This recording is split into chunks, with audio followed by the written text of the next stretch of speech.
Bem-vindos! Hoje a gente vai fazer uma análise profunda de um texto fundamental, o Evangelho de Marcos. Isso aí. Com base num estudo teológico bem detalhado, a nossa ideia aqui é entender quem foi o autor, o Marcos, qual era a mensagem dele e, principalmente, para quem ele escrevia. Uhum. Porque esse evangelho é sempre descrito como o mais direto, o mais cheio de ação, né? E a pergunta é, por quê? Exato. E essa pergunta sobre o público é, a chave de tudo. O material que a gente analisou mostra que Marcos escreveu para os cristãos em Roma. Em Roma. E a gente precisa entrar na mentalidade romana daquela época. Eram pessoas pragmáticas. Valorizavam poder, ação, eficiência, sabe? Sim, não era um povo de grandes discursos filosóficos. De jeito nenhum. Eles queriam ver o poder na prática.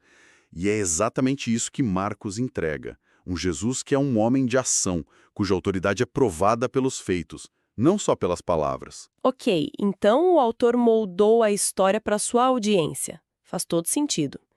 Mas quem era esse autor? Quem era esse João Marcos? A primeira coisa que chama atenção é que ele não era um dos 12 apóstolos originais. Não era? Ele não estava ali, no círculo mais próximo, o que já é bem curioso. É um ponto de partida fascinante, né? Ele não foi uma testemunha ocular da maior parte das coisas.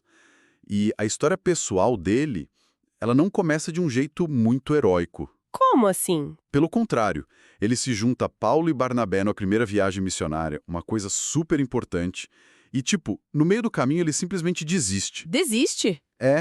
Em Perge ele pega e volta para casa, te desertar no meio de uma missão. As consequências devem ter sido pesadas. Pesadíssimas. A decisão dele causou uma briga, uma tal desavença, como diz o texto bíblico, entre Paulo e Barnabé. Sério? Entre Paulo e Barnabé? Sim, a dupla lendária. Eles se separaram por causa disso. Na hora de planejar a segunda viagem, Barnabé, que era primo do Marcos, quis dar uma segunda chance para ele. Paulo foi irredutível. Não aceitou. Não. Ele se recusou a levar o rapaz que tinha abandonado eles. Então, para todo mundo, a carreira missionária de João Marcos parecia acabada ali. Uau! Então Paulo basicamente bota ele na lista negra, fim de jogo. Como é que alguém se recupera de ser rejeitado assim, publicamente por uma figura como Paulo? E aí que a história tem uma virada incrível.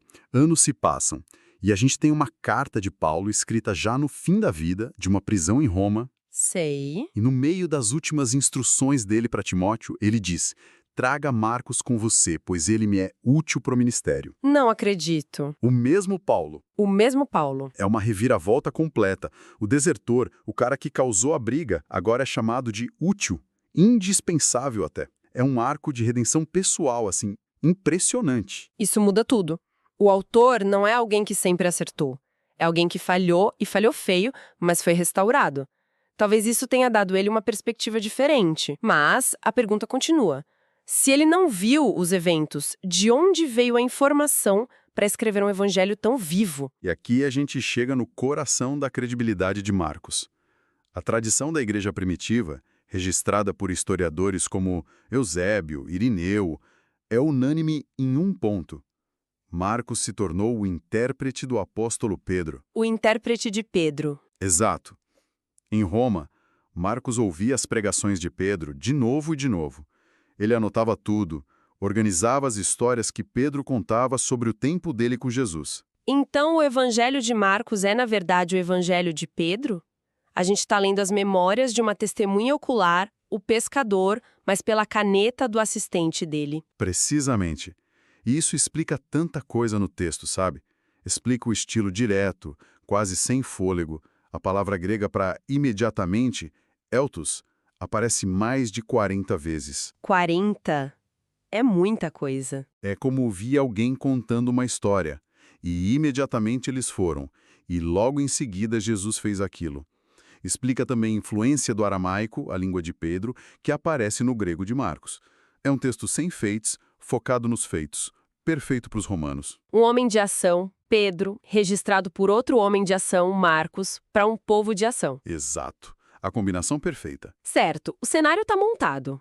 Temos o autor, a fonte dele, o público. Então, qual é a mensagem central que ele quer passar? Com essa velocidade toda, ele deve ir direto ao ponto. E ele não perde um segundo. Não tem genealogia, não tem história de nascimento. O primeiro versículo já é uma bomba. Princípio do Evangelho de Jesus Cristo, Filho de Deus. Já começa assim? Sim, ele já joga a carta mais alta na mesa. A questão do Evangelho inteiro é: quem é Jesus? E essa pergunta ecoa em cada cena.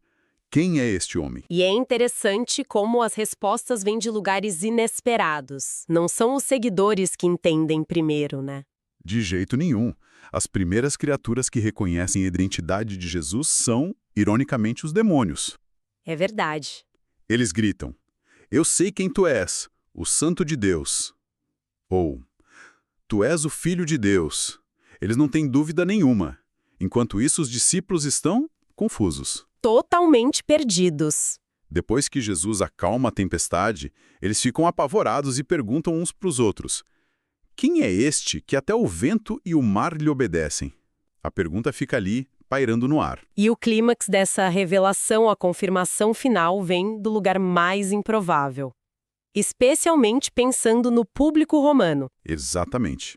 Na cena da cruz, quando tudo parece perdido, não é um discípulo, não é um líder religioso, mas um centurião romano. A personificação do poder de Roma. Isso. Ele olha para Jesus morrendo e declara: verdadeiramente, este homem era o Filho de Deus. É a confissão final, vindo de um membro do público-alvo do Evangelho. É tipo um golpe de mestre narrativo. Ok, a identidade de Jesus como Filho de Deus é o tema. Mas, peraí, se Marcos está escrevendo para romanos, que admiram poder e conquista, a história não termina bem. O herói é executado de forma humilhante, a mensagem de que o Filho de Deus veio para servir e morrer, isso não seria, tipo, uma péssima estratégia? Você tocou no ponto que a nossa fonte chama de a mensagem mais espantosa de Marcos. É o grande paradoxo. O paradoxo? Tudo no Evangelho constrói a imagem de Jesus com o poder absoluto. Poder sobre a doença, a natureza, os demônios, até a morte. O leitor romano vai acompanhando e pensando: ótimo, esse é o nosso tipo de líder, um conquistador. E então? Então vem a reviravolta. Todo esse poder não foi usado para conquistar exércitos, mas para servir. O Rei Supremo vem como o servo supremo. Um Messias servo. Uma ideia totalmente contrária à expectativa judaica e ao ideal romano de imperador. Era um escândalo. Então a autoridade dele não é de coerção, mas de serviço. Mas como Marcos mostra essa autoridade no dia a dia? Ele precisa mostrar, não só afirmar. A primeira cena do ministério de Jesus em Marcos é o exemplo perfeito. Ele entra na sinagoga de Cafarnaum e começa a ensinar. E a reação do povo é de puro espanto. Certo, eu lembro dessa passagem. Eles dizem que ele ensinava como quem tem autoridade, e não como os escribas. Mas qual era exatamente a diferença? A diferença era radical. O sistema dos escribas era baseado em citar outros. Um escriba diria: sobre o sábado, o Rabi Hillel ensinou que... A credibilidade deles vinha da tradição. Entendi. Jesus quebra isso. Ele não cita ninguém. Ele se coloca como a autoridade final. Ele dizia: ouvistes o que foi dito, eu, porém, vos digo. Ele é a fonte. Exato. Ele não se apoiava nos pais da tradição. Ele falava com a autoridade direta do pai. Para a estrutura religiosa da época, isso era, como a fonte descreve, monstruoso. E logo depois das palavras vem a ação para provar. Imediatamente. Na mesma sinagoga, um homem possuído por um espírito imundo começa a gritar. E, de novo, o demônio sabe quem ele é. Bem sei quem és, o Santo de Deus. Ele acerta em cheio, enquanto o povo ainda estava só maravilhado com o ensino. Isso. E o exorcismo em si é muito breve. Não tem ritual, não tem uma luta. É direto, né? Muito. O teólogo Adolf Poole, que a nossa fonte cita, fala da brevidade assombrosa da cena. Jesus não negocia. Ele só dá 2 ordens curtas e diretas. Cala-te e sai dele. E pronto. É uma demonstração de poder puro.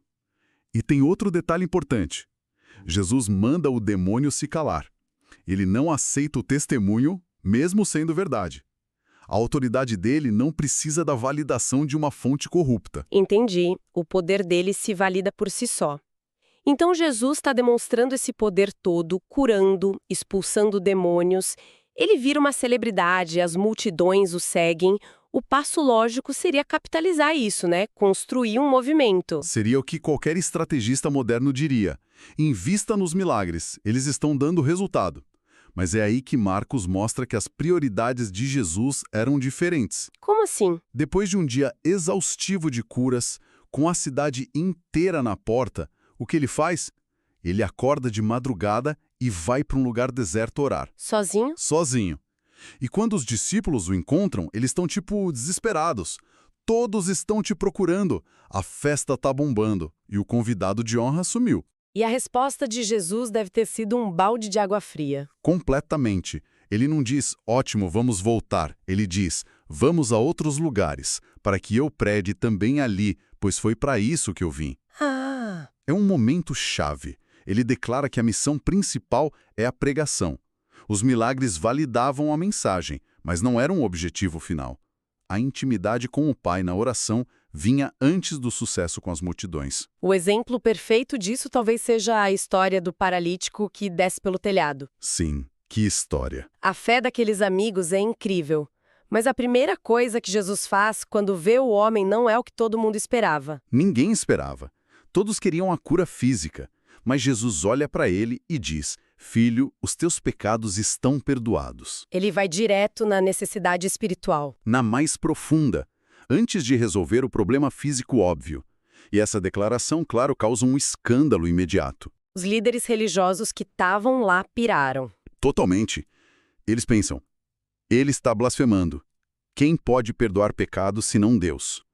E, teologicamente, eles estavam certos nessa premissa. Só Deus pode perdoar pecados. Exato. O que eles não sacaram é que Jesus estava de propósito afirmando a própria divindade. Aí ele cura o homem fisicamente para que saibais que o Filho do Homem tem na terra autoridade para perdoar pecados. A cura física vira a prova da autoridade espiritual. E com isso, ele entra em rota de colisão direta com todo o sistema. Exato. Ali a sorte dele estava lançada. Ok, vamos tentar amarrar tudo isso. O que a gente vê nessa análise é um retrato muito claro. Temos um autor, João Marcos, que conheceu o fracasso e a redenção.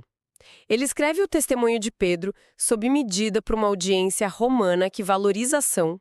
O resultado é essa narrativa super rápida, focada na identidade de Jesus como Filho de Deus. Isso, um Filho de Deus cujo poder absoluto é, paradoxalmente, expresso pelo serviço e pelo sacrifício. E as prioridades dele desafiam todas as expectativas, né? A pregação é mais importante que o milagre, a oração é mais importante que a popularidade, e a cura da alma vem antes da cura do corpo. Perfeito. É exatamente essa a imagem que Marcos constrói. Isso me leva a uma última reflexão. A fonte menciona que Jesus muitas vezes se afastava das multidões, sabe? Especialmente quando elas o buscavam só pelo espetáculo. Ele não parecia muito impressionado com números. Sim, e isso é reforçado em outros momentos, como na parábola do semeador, que também está em Marcos. Ali, só uma pequena parte da semente dá fruto de verdade. Fica claro que as grandes multidões não eram o critério de sucesso para ele. E isso nos leva a uma pergunta um pouco desconfortável, né? Com certeza. No nosso mundo, que é obcecado por métricas, por seguidores, por alcance, por viralizar, como essa perspectiva de Jesus nos desafia a reavaliar o que significa ter um impacto de verdade, seja numa comunidade, num negócio ou na própria vida. O que a gente está buscando, afinal? A multidão ou o fruto?